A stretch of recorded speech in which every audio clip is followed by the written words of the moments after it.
Hebreus capítulo 13, versículos 5 e 6. Quem esteve aqui no domingo pela manhã, nós chegamos a citar este texto, quando tratamos sobre o 10º mandamento. E esse é um texto muito sugestivo para um fim de ano, ou fim de uma jornada, porque ele fala sobre contentamento.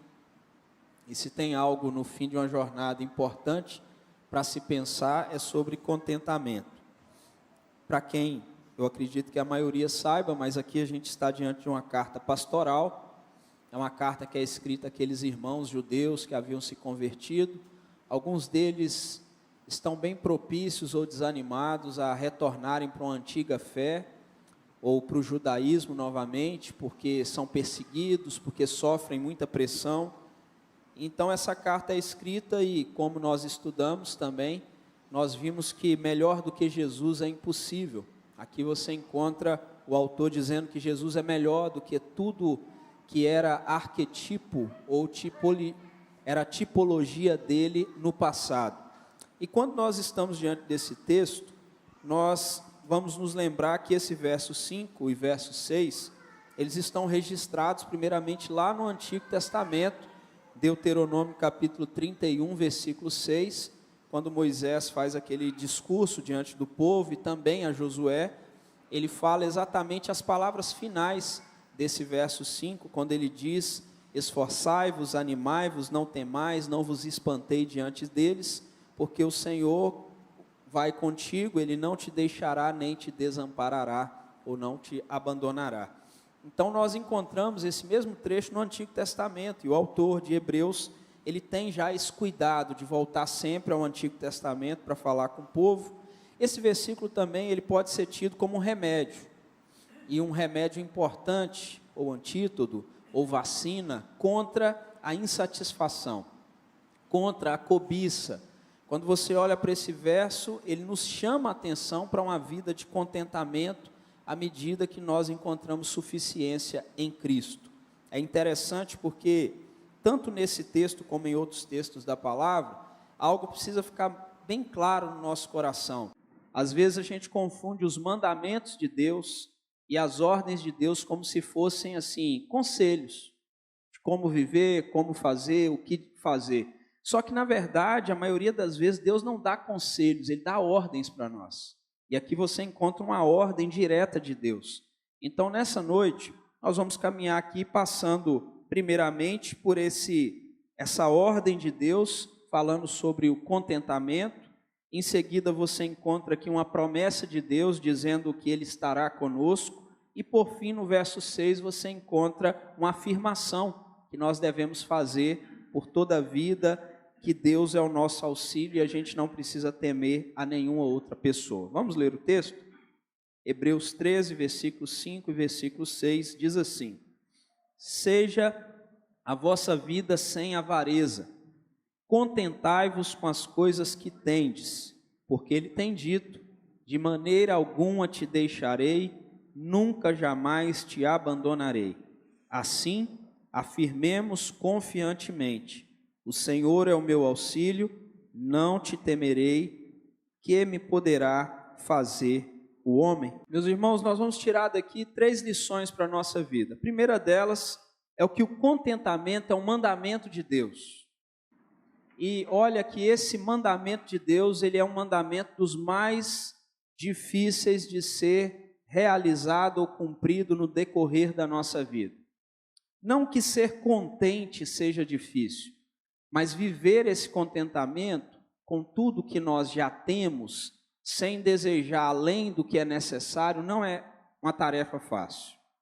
Lá em 1 Timóteo, capítulo 6, o apóstolo Paulo ele vai dizer que a piedade com contentamento é grande fonte de lucro.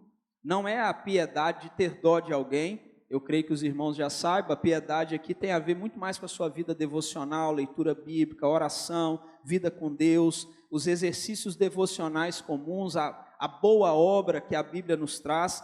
Então o apóstolo Paulo diz assim: olha, essa piedade, essa vida diária com Deus, junto com contentamento, é uma grande fonte de lucro. Isso nos faz lembrar do Salmo, o salmista, quando ele diz: agrada-te do Senhor e Ele satisfará os desejos do teu coração. O texto do agrada-te do Senhor está falando também sobre contentamento. Você estar contente com aquilo que Deus faz. Esse mandamento em especial é para que nós sejamos contentes com o que temos, com aquilo que já conquistamos.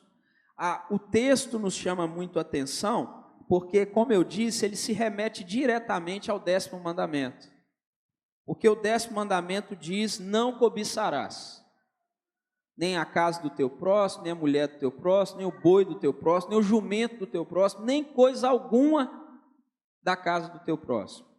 Este mandamento de Deus encontrado em Hebreus 13:5, ele nos chama diretamente para isso, porque a cobiça, como nós também aprendemos aqui no domingo pela manhã, ela é o início do pecado. Tiago vai nos dizer isso, que primeiro a gente começa com a cobiça, com o desejo, com querer ter outras coisas. É interessante que no Catecismo Maior nosso, de Westminster, a cobiça é o pecado que surge quando buscamos satisfazer nossos desejos de forma indevida, de forma imprópria, sem confiança na providência de Deus. Ainda comentando esse mesmo catecismo, nós temos Williamson, que ele diz o seguinte: o 10º mandamento não apenas nos proíbe o desejo desordenado por coisas alheias, mas também nos exorta a viver o contentamento com aquilo que Deus já nos deu. Então, ao olhar para o ano de 2024, de forma clara, você precisa olhar para esse ano que se finda, e eu espero que você olhe para esse ano sem ressentimentos. Preste bastante atenção, não é sem arrependimentos, é sem ressentimentos. Arrependimentos todos nós temos, das coisas que fizemos ou não fizemos, daquilo que deveríamos ter deixado de lado e não deixamos. Agora, passar para o próximo ano sem ressentimentos é uma tarefa muito especial para a nossa vida, porque o ressentimento, ele traz muita dor do ano que passou, e é difícil você caminhar e dar um passo, apesar de que para a maioria de nós, tecnicamente não faz diferença nenhuma, é só a mudança de um dia para o outro, eu só estou mudando de um dia para o outro, não tem mística nenhuma no mudar de ano. Algumas pessoas até colocam o culto que nós fazemos, né? Alguns até me perguntaram aqui da cidade, não da igreja especificamente, falam assim: vai ter culto da virada lá, mas vai até meia-noite ali na oração, todo mundo de mão dada assim, virando na presença de Deus, porque as pessoas carregam essa mística que tem que ser a virada desse jeito, né? O momento ali da ceia na igreja, todo mundo de mãos dadas e os foguetes estourando por toda parte e a igreja ali em oração. Alguns de nós, eu acredito, já viramos ano assim e não existe mística nisso, isso fique bem claro, embora as pessoas façam disso algo muito místico, né? Como se você assim, eu estou virando um ano na presença de Deus. Alguns de forma engraçada até dizem que se o casal terminar o ano brigando, briga o ano todo. Eu não sei se vocês já ouviram falar sobre isso. Por favor, o ano não acabou, se tem alguém brigado, faça as pazes, né? Mas, embora as pessoas comentem sobre isso, não existe nada místico nisso. Existem casais que passaram, talvez, o ano de 2024 de uma forma terrível e terão, na presença do Senhor Jesus Cristo, um 2025 espetacular, porque Deus pode mudar todas as coisas. Ele pode fazer algo novo na minha história, na minha vida. E quando nós pensamos então sobre o primeiro ponto desse texto, nos chamando a atenção para o contentamento, o conteúdo que nós encontramos em Hebreus 13:5, nós somos chamados a viver uma vida sem avareza. Esse é o primeiro chamado aqui. Ele diz assim: seja a vossa vida sem avareza.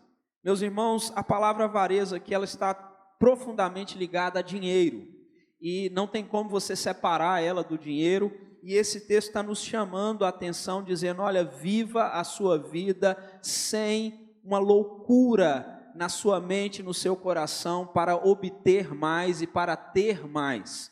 Eu vi outro dia um vídeo curto, eu não cheguei a assistir as outras coisas, o que as pessoas são capazes de fazer para juntarem mais dinheiro, para terem mais dinheiro, né? São capazes de viver, às vezes, uma vida muito miserável, uma vida onde ele tem dignidade para ter mais e não tem, porque ele quer juntar, e necessariamente nem todas aquelas pessoas sabem por que estão juntando.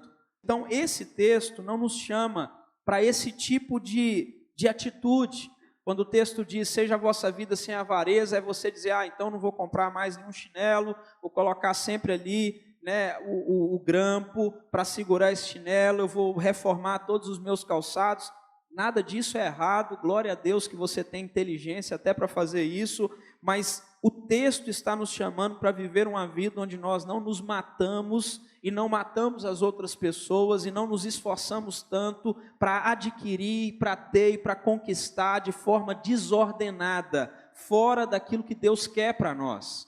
E pode ser que esse primeiro verso ou a primeira frase que tem aqui não se adeque à vida de nenhum de nós, mas por outro lado eu consigo observar ainda que pouco na minha vida situações onde eu sou avarento. E nós observamos isso em coisas muito simples. Talvez você não vê onde o seu coração é apegado, mas quando, por exemplo, você se irrita com coisas muito pequenas, como um arranhado no seu carro ou no capô do seu carro, que aquilo te causa tanta dor, tanta raiva e tudo, talvez você perceba o quanto você é apegado àquele bem material de uma forma desordenada. O quanto aquilo não deveria te encher de tanta ira, de tanta raiva de quem fez ou por que fez. E nós estamos falando não só de um pequeno cuidado, às vezes nós somos exagerados nisso, com as nossas coisas dentro de casa, com as nossas roupas, trata aquilo com tanto cuidado, como se aquilo fosse a sua vida. Eu conheci pessoas e conheço pessoas que sempre brigaram com as crianças, né? Quem tem netos aí vai talvez vivenciar essas coisas. Brigava com as crianças dentro de casa, porque a criança ia lá no quintal, saía correndo e vinha em cima do sofá, e a pessoa ali brigava porque o sofá está sujando, mas o cachorrinho podia. O gato pode, mas a criança não. Às vezes nós somos apegados assim, até a animais, até bichos, e nos esquecemos das vidas, das pessoas. A criança que foi lá fora e voltou, parece estar mais suja do que o cachorro, e faz as necessidades e passa às vezes a pata em cima e pode ficar ali, no mesmo lugar que você disse que não pode sujar com a criança. Nossa vida muitas vezes é tomada por esse tipo de avareza, esse tipo de cuidado, esse tipo de desejo, esse tipo de obtenção de coisas que nós desejamos. Então o texto fala que o remédio contra toda avareza se chama contentamento, satisfação. E esse é o remédio para viver uma vida em paz ou mais tranquilo. É você conseguir ter tanto contentamento com aquilo que você já conquistou, que por mais que alguém chegue ao seu redor ou perto de você, ou te mostre algo que ele conquistou agora há pouco tempo, aquilo não te chama tanto atenção a ponto de você negar o que é seu e dizer, o meu não presta. Você está plenamente satisfeito com aquilo que Deus já te deu. Nós muitas vezes, irmãos, somos chamados para um banquete celestial, para uma vida de satisfação em Deus, uma vida de alegria em Deus, e nós muitas vezes queremos carregar os nossos bens, as nossas conquistas, como se elas pudessem nos satisfazer na grande festa celestial. Esse grande momento com Deus. Nada nesse mundo, absolutamente nada, você pode comprar o que quiser e colocar o que quiser dentro da sua casa, você pode ir e enfeitar o seu jardim, enfeitar a sua varanda, sua área gourmet, deixar tudo do jeito que você sempre quis, ir à melhor loja e comprar o melhor sofá, talvez ir a alguma loja e comprar o melhor carro. Se essas coisas é que causam satisfação e contentamento em você e não o Senhor Jesus Cristo, seu coração está desordenado, não está alinhado com Deus. E é por isso que você provavelmente não consegue ser uma pessoa feliz, satisfeita, porque o que o texto está nos chamando a atenção para fazer é contentar com aquilo que Deus já colocou diante de nós. Agora veja bem, contentamento com aquilo que Deus já nos deu não é apatia, não é comodismo, porque as pessoas às vezes confundem. E ele olha então para a vida dele e está tão acomodado naquela vida que ele diz, tá ótimo assim, eu estou feliz com o que Deus me deu, e ele não se esforça para ter nada mais. Não é disso que se trata. Na parábola dos talentos, que muitas pessoas interpretam das mais diversas maneiras, às vezes colocando como dons espirituais, como um dom de cantar, pregar, tocar ou tantas outras coisas, mas é uma parábola que fala claramente sobre finanças e dinheiro. Não à toa Jesus disse, na parábola, você deveria ter levado e entregado aos banqueiros que dariam lucro. Ele está falando de lucro mesmo. E é nessa mesma parábola que Jesus diz que pega aquele que é fiel no pouco e coloca sobre o muito. Deus, ele tem o desejo que nós melhoremos, estejamos melhores, tenhamos mais, à medida daquilo que ele quer, mas muitas vezes nós olhamos também para esse texto e confundimos contentamento com comodismo. Não é disso que se trata, é você ter felicidade pelo que já conquistou. Vou tentar te dar alguns exemplos para que a gente passe para o próximo ponto, é você se contentar com o seu marido e com a sua esposa. Ainda que ele até hoje, ou ela até hoje, não tenha mudado tudo que você desejava que tivesse mudado. E aqui nós temos casais dos mais diversos anos de casados, e quantas vezes você quis que o seu marido mudasse nesses 30 anos, 40 anos, e aquilo que você mais quer que muda, nunca mudou. Esse texto nos chama a atenção para isso, contentai-vos com as coisas que tendes. Há coisas, meu marido não é uma coisa assim, mas contente-se com aquele que Deus já te deu, da maneira que Ele te deu. Até porque quando vocês se casaram, nenhuma dessas coisas era importante naquele momento, agora sim isso incomoda bastante, depois de alguns anos isso fica bem chato, sim, mas contente-se. É bem capaz que alguns de nós, se não tivesse o marido ou a esposa que tem, oraria menos, serviria menos a Deus e não seria tão intenso na vida com Deus. Pense bem nos problemas que muitas vezes nós enfrentamos, e é difícil falar sobre isso, contentai-vos com os problemas que tendes. Nós deveríamos ficar bem contentes só com os problemas que temos, certo? É suficiente. Eu acho que ninguém fica assim, eu quero mais problemas. Apesar de que existem algumas pessoas que são imãs para problemas.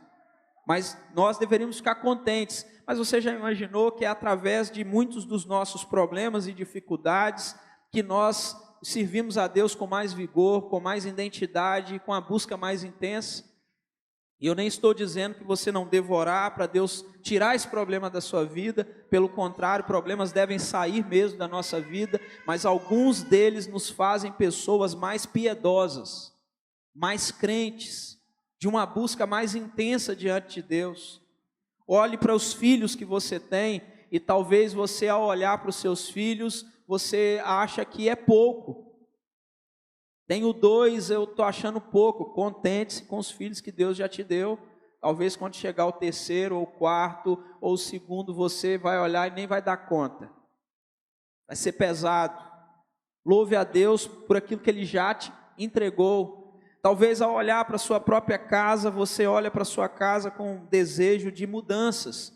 E eu acho bem interessante essas mudanças a respeito de casa, porque eu vi no decorrer dos anos pessoas que tinham casas pequenas e simples, que quiseram construir essa casa ou deixá-la maior, e deixaram a casa maior, mas agora, depois de alguns anos, querem vender a casa porque ficou grande demais. Nós muitas vezes somos assim, somos apegados a essas coisas e queremos mais, desejamos mais. Muitas vezes nós caminhamos assim, irmãos, nós caminhamos e olhamos para a nossa vida e dizemos assim: não, um carro na minha casa é pouco, uma moto na minha casa é pouco, tem que ter um carro, 2 carros, mais uma moto, eu tenho que ter uma casa de 2 andares, eu tenho que ter mais quartos e tudo, mas quando nós percebemos, nós não precisamos disso tudo. Parte disso pode ser colocado na conta da avareza, porque nós viemos às vezes de nada para alguma coisa. Há pouco, talvez, boa parte de nós que estamos aqui, que temos carro, talvez há poucos anos nós estávamos andando de bicicleta, daqui para ali, de lá para cá, com tranquilidade, ou a pé, ou de ônibus, mas hoje talvez alguns de nós olhamos e achamos um horror andar de ônibus, ter que ir para um ponto de ônibus e aguardar um ônibus. Nós corremos esse risco. A avareza muitas vezes nos vai nos nutrindo e nos levando para uma vida que, se nós precisarmos descer alguns pontos da nossa vida e retornarmos alguns passos, nós vamos achar que isso é inviável. Por isso o texto está dizendo, olha, contentai-vos com as coisas que tendes, com aquilo que você já conquistou. Louvado seja Deus pelas pernas que você tem para andar, louvado seja Deus porque você tem energia para fazer isso, você pode fazer isso. Em segundo lugar, nós temos aqui uma promessa da presença de Deus como garantia de contentamento, porque ele diz assim, olha, contentai-vos com as coisas que tendes, porque ele tem dito. Olha só, você vai contentar com o que tem, porque Deus te deu uma promessa. Não porque você conquistou alguma coisa, não. Contentai-vos com as coisas que tendes, porque ele tem dito. O que ele tem dito? O texto diz, de maneira alguma te deixarei, nunca jamais te abandonarei. O texto nos chama a atenção para nos lembrar que o maior ato de satisfação nosso deve vir da presença constante de Cristo nas nossas vidas. Ele estar conosco todos os dias, isso deve trazer verdadeira satisfação. E quantas vezes não é a realidade? Porque acontece um evento ou outro, ou porque ficamos sem algo que temos, ou porque a nossa conta não está da maneira que deveria, ou que pensaríamos que deveria, talvez porque o nosso bolso está um pouco mais vazio, nós corremos o risco de nos esquecer que o Senhor Jesus nunca nos deixou só. A presença dele nunca nos deixou vazios. Tendo Jesus, não existe bolso vazio, não existe falta de bem material tendo Cristo. Só que nós muitas vezes não conseguimos olhar assim. A promessa dele é: não te deixarei nem te desampararei. Isso aqui não é uma garantia apenas da presença de Deus, é uma garantia de plenitude com Deus. A palavra de Deus diz que é na presença do Senhor que há plenitude de alegria, não são nas nossas conquistas. A presença de Deus por meio de Cristo é a chave para o verdadeiro contentamento. Enquanto nós não estivermos plenamente felizes e contentes no Senhor Jesus Cristo, nós não encontraremos plena felicidade, profunda felicidade. Nós estaremos vivendo uma vida onde a insatisfação tomará conta do nosso coração com frequência, porque nós não conseguimos nos contentar e não temos essa chave de contentamento em Cristo Jesus. João Calvino, quando comentou esse trecho aqui de Hebreus, ele fala que essa é uma promessa, ele destaca que essa é uma promessa irrevogável de Deus. Ninguém pode apagar essa promessa, porque ela se baseia na fidelidade de Deus, no fato de que é Deus que fez a promessa. Então a presença do Senhor é que nos proporciona felicidade plena. Não são as viagens que fazemos e nem as coisas que temos ou compramos. Nós podemos, e é isso que o texto nos chama a atenção, ainda que nós percamos tudo, absolutamente tudo, nós devemos encontrar plena satisfação e alegria em Cristo Jesus. Este é um grande desafio para nós. Entender que essa promessa da presença de Deus está constante sobre a nossa vida, sobre a nossa história, sobre os nossos dias. Aqui você encontra ainda uma terceira lição que nós aprendemos, porque o modelo de contentamento que nós encontramos na Bíblia, e o melhor modelo, é o Senhor Jesus Cristo. Esse é o melhor modelo que encontramos. Não tem uma forma de você viver o verdadeiro contentamento cristão num estado psicológico só. Às vezes nós até tentamos isso, nós colocamos isso em cartazes, em faixas, talvez ali em um pedacinho na nossa casa, ou onde nós vamos, nós colocamos assim, gratidão, aí colocamos alguns versículos. Isso tudo é importante, nós falarmos sobre isso, mas o que traz o verdadeiro contentamento é você ter uma atitude de se fundamentar na suficiência de Cristo. Cristo, Senhor Jesus, foi plenamente satisfeito com o Pai, E nós devemos estar plenamente satisfeitos em Cristo, no Senhor nosso Deus, o Senhor Jesus Cristo. O Senhor Jesus Cristo, por exemplo, Mateus 8:20, ele disse que ele não tinha nem onde reclinar a cabeça. É uma grande expressão bíblica que alguns acham que ele se refere à manjedoura e outros ao momento atual que ele estava vivendo, sendo um ou outro. Eu quero te lembrar que você tem todos os dias um lugar onde você deita a sua cabeça, um travesseiro onde você encosta a sua cabeça, uma cama onde você se deita. E quantas vezes nós não conseguimos encontrar satisfação nas coisas mais simples que nós temos. Agora há pouco tempo, e alguns irmãos também fizeram essas mesmas visitas, nós visitamos um pastor que passou aqui pela nossa cidade, pastoreou em especial a igreja presbiteriana em Interlagos, e ao visitá-lo ele estava ali conversando comigo, e ele falando sobre a bolsa que estava do lado direito, e sobre a sonda que ele estava há mais de um mês, ou há quase 2 meses, dizendo, olha, eu vou ficar aqui mais alguns meses, e depois vai ser retirado. Sabe, irmãos, quando eu olhava para aquela cena, olhava para o pastor, conversava com ele, eu pensava na minha própria vida, e na primeira oportunidade que eu tive de ir até o banheiro da minha casa, eu falei, Senhor, obrigado, porque eu posso fazer isso, porque eu posso me assentar aqui, porque eu posso entrar nesse banheiro. Obrigado, Senhor, porque isso tudo acontece de forma tão natural. Às vezes eu faço isso de uma forma tão desleixada, como digo, sem agradecer ao Senhor, porque eu posso vir aqui, porque tem um banheiro na minha casa.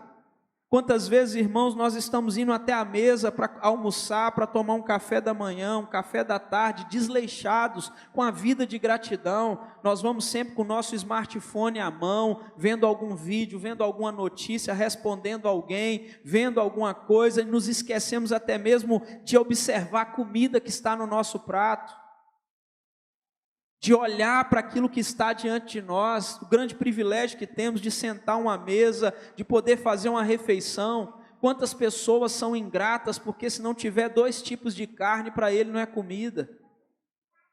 Se não tiver mais legumes do que o comum ali, para ele não é comida. Quantas pessoas olham e estão desfazendo, quando muitas vezes vão até a cozinha e olham a fruteira da casa e não tem a fruta que ele quer.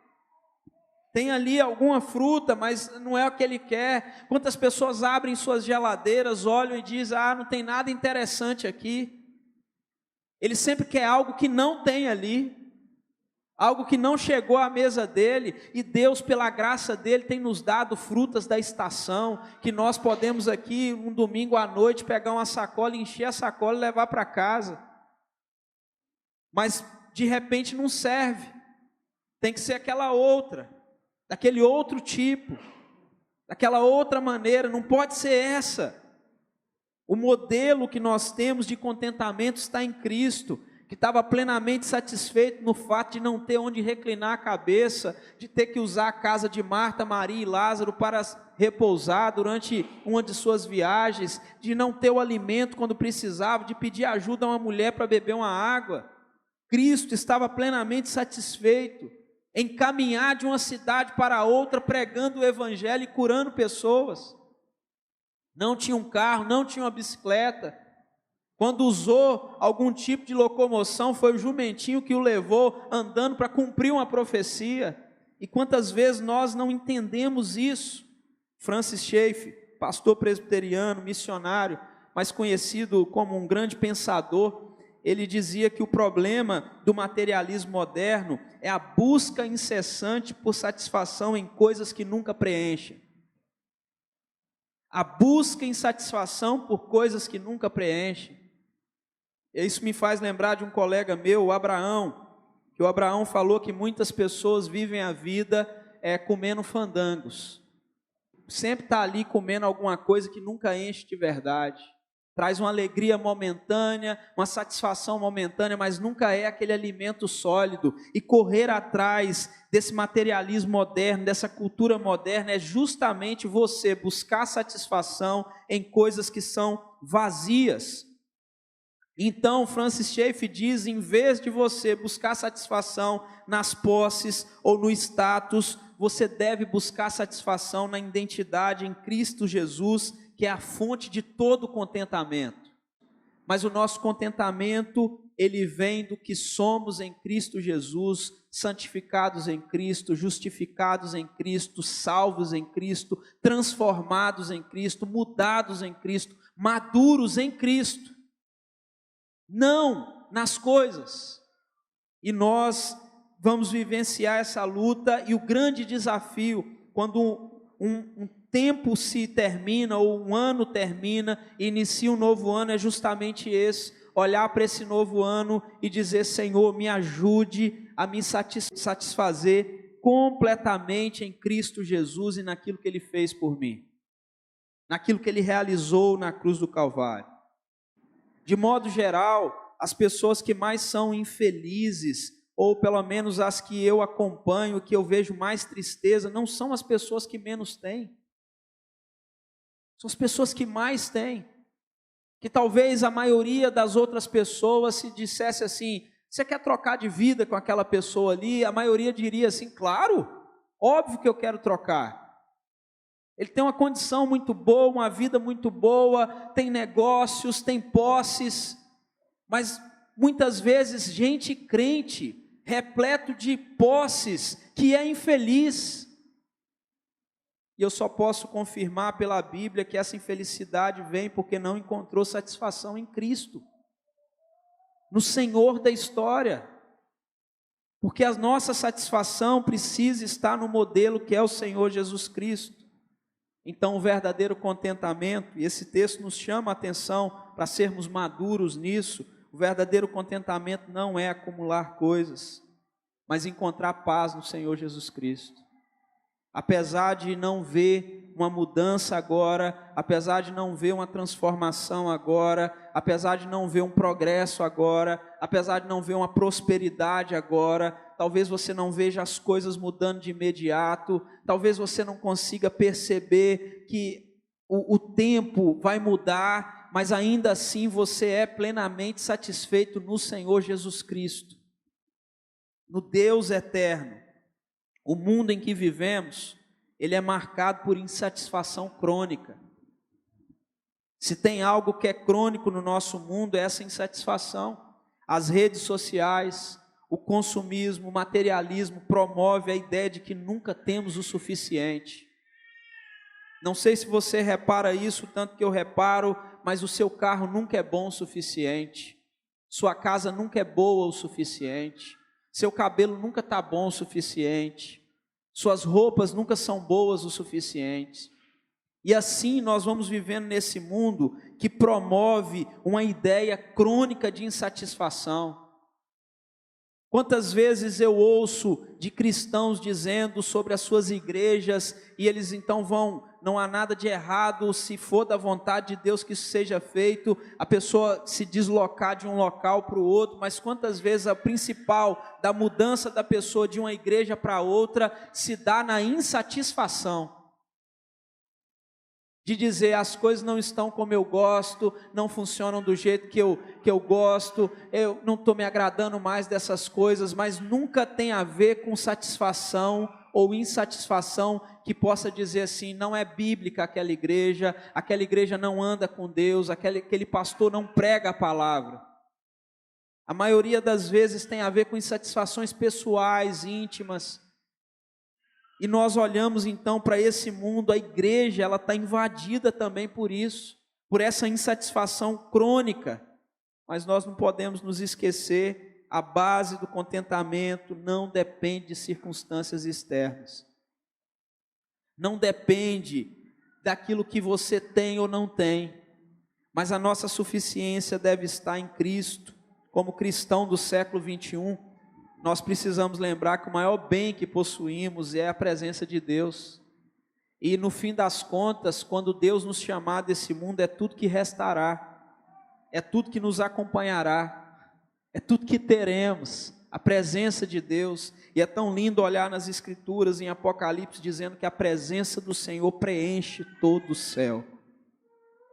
Não há espaço vazio, porque a presença do Senhor preenche todas as coisas. Isso serviria também para o nosso coração, que a presença de Deus preencha o nosso coração. Agora nós teremos 3 aplicações nesse texto para a nossa vida, que eu acredito que são muito importantes. Quando nós olhamos para esse texto, a primeira coisa que me vem à mente é examinar meu próprio coração. Olhar para dentro de mim mesmo, perguntar a mim mesmo se eu me satisfaço em coisas ou em Cristo.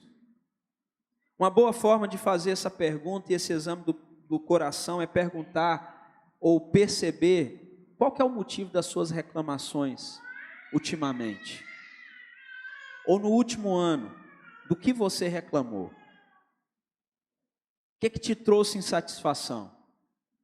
Essa é uma das perguntas que você precisa fazer a si mesmo e renunciar a qualquer forma de cobiça, de busca, mas buscar um contentamento só em Deus. Quantas vezes a avareza toma conta até das igrejas, se não houver um exame do coração?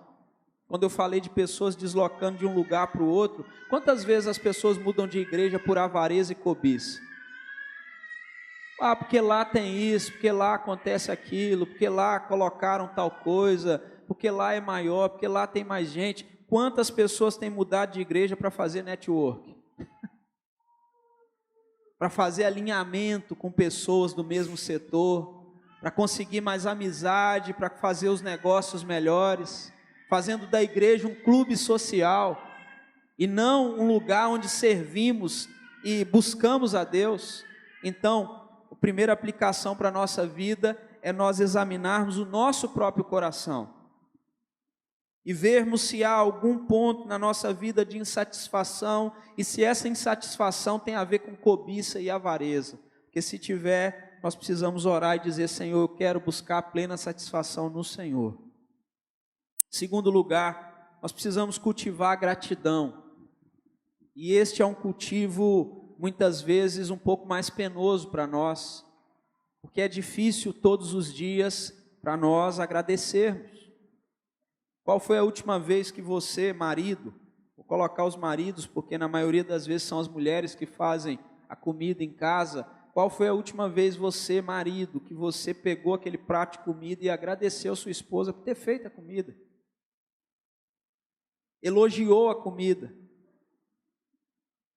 falou que a comida, era gostosa, prazerosa. Não estou te chamando a atenção para mentir, não. Eu estou dizendo qual foi a última vez que você agradeceu mesmo, de verdade. Quantas vezes você pega ou chega em casa, nós maridos, e temos ali talvez um banheiro limpo, talvez uma casa limpa, as coisas bem organizadas no lugar, o copo está no lugar certo, as garrafas de água na geladeira estão cheias. Qual foi a última vez que você foi grato por essas coisas? Cultiva mais gratidão. Qual foi a última vez que você agradeceu a Deus? Não estou falando às pessoas. Você chegou à igreja, a igreja já estava aberta, já tinha um lugar para você sentar. As pessoas, os irmãos que fazem esse trabalho são voluntários, servem a Deus para fazer isso. Você vai ao banheiro, o banheiro está limpo, você vai ali, tem copo. Quantas vezes tem gente insatisfeita porque ele chegou, não tem copo, ele parece que cria uma raiva assim: nossa, está sem copo, nossa, está sem papel higiênico. Mas quantas vezes você foi e tinha e nunca agradeceu? Nunca foi grato por isso, Nunca foi grato por chegar e pegar as coisas organizadas, tudo no lugar, tudo funcionando. Louve a Deus, pratique mais gratidão. Você faz isso, você chega ao seu trabalho e as coisas estão assim. Muitas vezes você vai a uma loja e as coisas estão bem organizadas. Quantas vezes nós reclamamos de atendimento das pessoas na nossa cidade, no comércio? Mas quantas vezes você foi a uma loja e agradeceu quem te atendeu bem? Elogiou, para que aquela pessoa continue fazendo esse serviço com aquela qualidade. É porque muitas vezes nós achamos que essas pessoas estão fazendo isso só por obrigação. Tem que fazer. Muito cuidado, cultive gratidão, agradeça a Deus por tudo, o que Ele já providenciou na sua vida. Lembrando que Ele em momento nenhum te desampara, por tudo que Ele já te deu, tudo que Ele já colocou. Por fim, viva com esperança, mesmo nas maiores dificuldades. Confie que a presença de Deus está constante sobre a sua vida. As maiores lutas que você vive, nas maiores dificuldades que você vive, existe uma promessa de que Deus não te abandona. Ele anda conosco, passa pelo vale da sombra da morte, Ele está ao nosso lado. E a suficiência de Deus é maior do que qualquer desafio que você venha enfrentar. Cristo é o suficiente. E este é o grande desafio que nós carregamos, e o que eu gostaria que você levasse bastante a sério para o próximo ano. Senhor, me ajude a me satisfazer plenamente e suficientemente em Cristo Jesus. No fato dele ter morrido na cruz do Calvário para me salvar. No fato dele ter me dado tudo. A Bíblia nos diz que nós recebemos todas as coisas em Cristo. Todas as coisas. E muitas vezes nós não conseguimos ver isso, porque estamos apegados demais a tudo que podemos apalpar, a tudo que podemos colocar no nosso nome, a tudo que podemos registrar e colocar o nosso selo. Mas nós que somos de Cristo, fomos selados por Ele, somos dele, e isso deveria ser o suficiente para a nossa vida. Para todos os dias nós levantarmos com a maior alegria deste mundo. Nós já temos Cristo. Cristo é o suficiente.